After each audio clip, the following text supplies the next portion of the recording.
তানবিন দুই পেশ দিয়ে হরফের মাস্ক। এখানে অনেকগুলো হরফ দেওয়া আছে, কোথাও দুইটা একসাথে, এখানে দুইটা একসাথে, এখানে দুইটা একসাথে, এখানে আবার আলাদা আলাদা করে লেখা আছে, আবার এখানে তিনটা তিনটা তিনটা তিনটা তিনটা। এগুলি হওয়ার কারণ হলো এগুলি মাখরাজ অনুযায়ী হরফগুলি সাজানো হয়েছে। যেমন আমরা 1 নম্বর মাখরাজ থেকে হামজা হা পাই, 2 নম্বর থেকে আইন হা, 3 নম্বর থেকে গইন খ, এভাবে পাই না? তো কোনো কোনো মাখরাজ থেকে এগুলি আলাদা আলাদা উচ্চারণ হয়।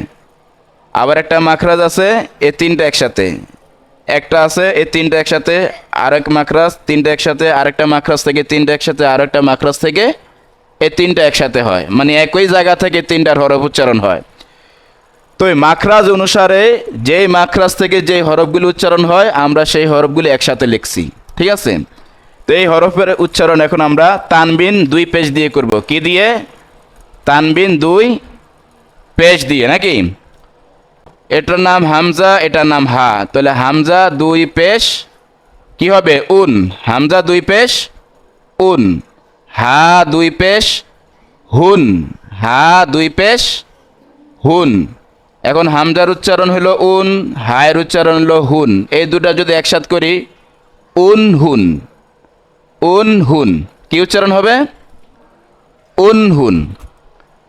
এরপরে আমরা এই দুইটা, এটার নাম আইন, আইনে দুই পেশ, এটার নাম হা, হায়ে দুই পেশ। আইন দুই পেশ উন। আইন দুই পেশ উন। হা দুই পেশ হুন। হা দুই পেশ হুন। এখন আমরা এই দুইটা একসাথ করব, উন হুন। উন হুন। আচ্ছা, তাহলে আমরা পেলাম যে এই দুইটার উচ্চারণ পেয়ে গেলাম। এখন এই দুইটা পারলাম, পিছনেরটা কি উচ্চারণ করছি আমরা সেটা এবার একটু খেয়াল করে দেখব। পিছনেরটার উচ্চারণ করলাম উন হুন। উন হুন। তাহলে এইভাবে যখন আমরা একটা শেষ করে আবার পিছনেরটা, আবার যখন এটা শেষ করব আবার পিছনের দুইটা, আবার যখন এটা শেষ করব এই পিছনের তিনটা, এইভাবে। এবার আসি 3 নাম্বার, গইন দুই পেশ গুণ। গইন দুই পেশ গুণ। খ দুই পেশ খুন। খ দুই পেশ খুন। এবারে এই দুইটা একসাথে করব, গুণ খুন। গুণ খুন। গুণ খুন। আবার পেছন থেকে রিভিশন দিয়ে এই পর্যন্ত আসব। এটার নাম কফ, কফে দুই পেশ, কফ দুই পেশ উন। কফ দুই পেশ উন। আবার পিছন থেকে রিভিশন দিয়ে এই পর্যন্ত আসব। এটার নাম কাফ, কাফ দুই পেশ কুন। কাফ দুই পেশ কুন। এটা হয়ে গেলে আবার পিছন থেকে রিভিশন দিয়ে এই পর্যন্ত আসব। এটার নাম হলো লাম, লামে দুই পেশ, লাম দুই পেশ লুন। লাম দুই পেশ লুন।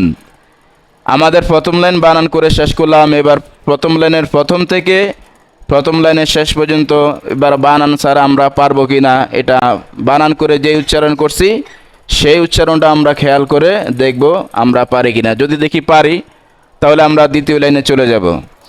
যেহেতু আমরা উচ্চারণ প্রথম লাইনের পারি, এবার আমরা দ্বিতীয় লাইনে যাই। দ্বিতীয় লাইনের প্রথমে আছে নুন, নুনে আছে দুই পেশ, নুন দুই পেশ নুন। নুন দুই পেশ নুন। এরপরে র, র দুই পেশ রুন। র দুই পেশ রুন। এটা পারি, এবার পিছনেটা পারি কিনা সেটা আমরা বানান বানান করে কি উচ্চারণ করছি সেটা আমরা দেখব। যদি পারি তাহলে র পর্যন্ত আসব। র এর পরে ফা, ফায়ের উপরে দুই পেশ, ফা দুই পেশ পুন। ফা দুই পেশ কি হবে? ফা দুই পেশ ফুন। এটা হয়ে গেলে পিছন থেকে রিভিশন দিয়ে এই পর্যন্ত আসব। এরপরে আছে এই তিনটা একসাথে আলাদা আলাদা করে লিখছি। এটার নাম জিম, এটার নাম শিন, এটার নাম ইয়া। জিমে দুই পেশ, জিম দুই পেশ জুন। জিম দুই পেশ জুন। শিন দুই পেশ শুন। এই যে দুষ্টামি করতেছো।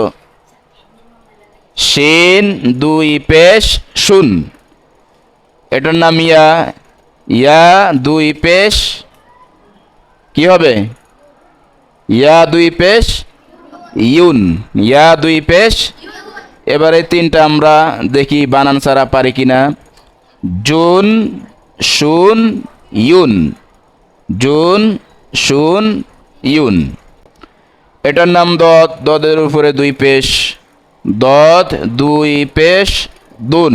মাখরাজ অনুযায়ী উচ্চারণগুলি হবে দদ দুই পেশ দুন। এইভাবে আমরা দেখতে পেলাম যে আমরা দ্বিতীয় লাইনের শুরু থেকে শেষ পর্যন্ত বানান করে শিখছি।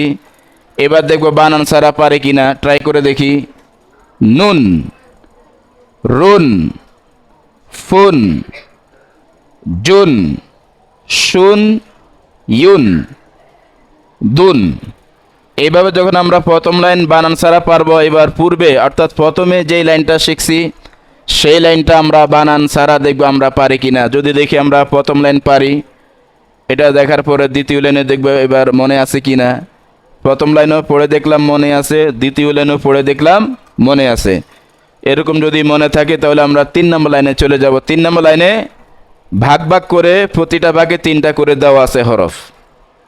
আমরা এবার এটা বানান করে দেখি। এটার নাম ত, ত দুই পেশ তুন, ত দুই পেশ। এটার নাম দাল, দাল দুই পেশ দুন, দাল দুই পেশ দুন। এটার নাম তা, তা দুই পেশ তুন, তা দুই পেশ তুন। এবার আমরা এই তিনটা একত্রে উচ্চারণ করব। তুন দুন তুন, তুন দুন তুন। এটা আমরা পারলাম। এটা যখন হয়ে যাবে এখন আমরা এই তিনটা দেখব। এটার নাম সদ, সদ দুই পেশ সুন। যেহেতু তিনটার মাখরাজ একসাথে, এই জন্য আমরা তিনটা একত্রে লিখছি। সদ দুই পেশ সুন, সিন দুই পেশ সুন, সিন দুই পেশ সুন। এরপরে ঝা, ঝা দুই পেশ ঝুন, ঝা দুই পেশ ঝুন। এবারে তিনটা মনে পারে কিনা বানান ছাড়া দেখি। সুন সুন ঝুন, সুন সুন ঝুন। এটা যখন পারবো এরপর আমরা পিছনেটা পারে কিনা সেটা আবার দেখব। এবার আসে আমরা 3 নম্বরে। প্রথমে জ, জ দুই পেশ জুন। এটা জিব্বার আগা সামনের উপরে 2 দাঁতের আগার সঙ্গে লাগাইয়া এই তিনটার উচ্চারণ হয়। জ দুই পেশ জুন, জাল দুই পেশ জুন, জাল দুই পেশ জুন, সা দুই পেশ সুন, সা দুই পেশ সুন।